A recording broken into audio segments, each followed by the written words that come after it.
I'm sorry ಮಾರ್ಗಿ, ನನಗೆ ಗೊತ್ತು ನಿಂಗೆ ತುಂಬಾ ಕೋಪ ಬಂದಿದೆ ಅಂತ. ಅದ್ರ ಮನೇಲಿ ಹೋಗ್ಲಿ ಬಿಡು. Happy birthday to you Margi. ಅರ್ಥ ಮಾಡ್ಕೊ ಮಾರ್ಗಿ, ಇವತ್ತು ನಿನ್ ಬರ್ತ್ಡೇ, ನೀನ್ ಖುಷಿಯಾಗಿರ್ಬೇಕು.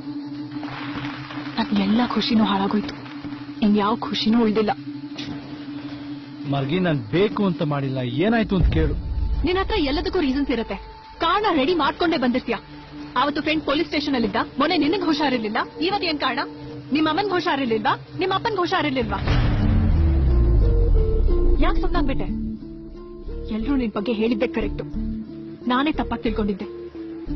ಇವತ್ತು ನನ್ ಬರ್ತ್ಡೇ ಅನ್ನೋ ಒಂದ್ ಸಣ್ಣ ವಿಷಯ ನಿಂಗೆ ಲೆಕ್ಕಕ್ಕಿಲ್ಲ. ಇನ್ನು ನಾನು ನಿನ್ನ ನಂಬ್ಕೊಂಡ್ ಬಂದ್ರೆ ನಾನೇ ಲೆಕ್ಕಕ್ಕೆ ಇಟ್ಕೋತೀಯಾ? ಲವ್ವಾದ ಹೊಸರಲ್ಲಿ ನನ್ ಜೊತೆನೇ ಇರ್ತಿದ್ದೆ, ನಾನೇ ನಿಂಗ್ ಪ್ರಪಂಚ.